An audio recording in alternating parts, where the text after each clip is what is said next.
Well, speaking of the UK Prime Minister Keir Starmer is in India and has met with the architect of India's digital ID system. He met with Nandan Nilekani and was then spruiking how wonderful digital ID is. Just look how fantastic India is. He said, there is a case to be made about the benefits for voluntary ID into other areas. And obviously, we need to make that case.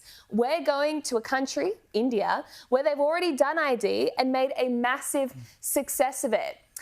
So when Starmer says India has done digital ID, that is very true. But their digital ID goes so far beyond just a digitisation of records or your licence. No, they track your residential address. They have biometric data on every single citizen. 1.3 billion people are using this thing. You need a digital ID to access any government payments, to enrol in schools, to go to hospitals.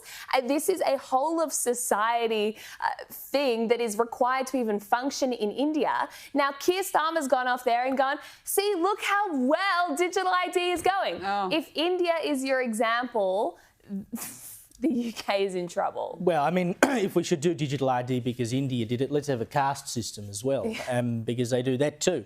But he went on to say, when he's talking to the journos along his trip in India, he said, and this is hilarious, he says, I don't know how many times, this is him justifying why you need a digital ID and saying it's going to expand, it'll be more than just getting a job.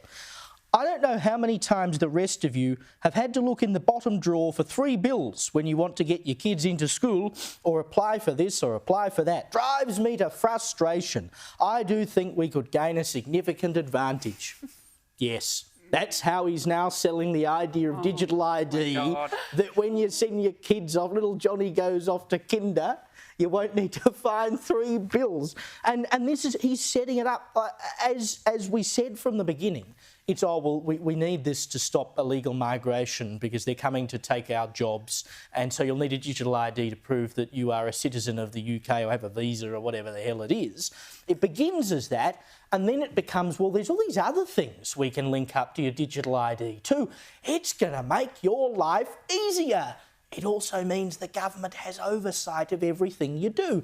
And that's what he is now saying. Yeah. You can use it to apply for a bank loan. You can use it to get your kid into school. You can use it to pay your utility bills. Suddenly everything is linked to your digital ID, which is linked to the government. Get it away from. Yeah, he's really trying the hard sell at the moment, Sir Keir, isn't he? But he also said, actually, another quote, he said, so on the one hand, it's mandatory for work, but I actually think it would be a good passport. So we're slowly, he's creeping in, isn't he? He's really just expanding his horizons. It's gone from immigration, now it's gone from everyday life, now passports down the track, and of course, all under the guise of proof of the right to work and live in the United Kingdom. Look, this is actually really dangerous, and I can see why Keir Starmer is so low in the polls, because there has been such a backlash across Britain towards this, because it really is Big Brother is watching.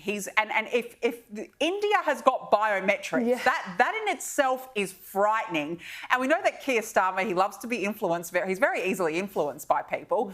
So I feel for the UK, and I just think that this is a real worry. It is absolutely a form of control. And if they can start to use it for your access to services, they can also potentially cut you off from services as well, right? And this is what Nigel Farage has talked about.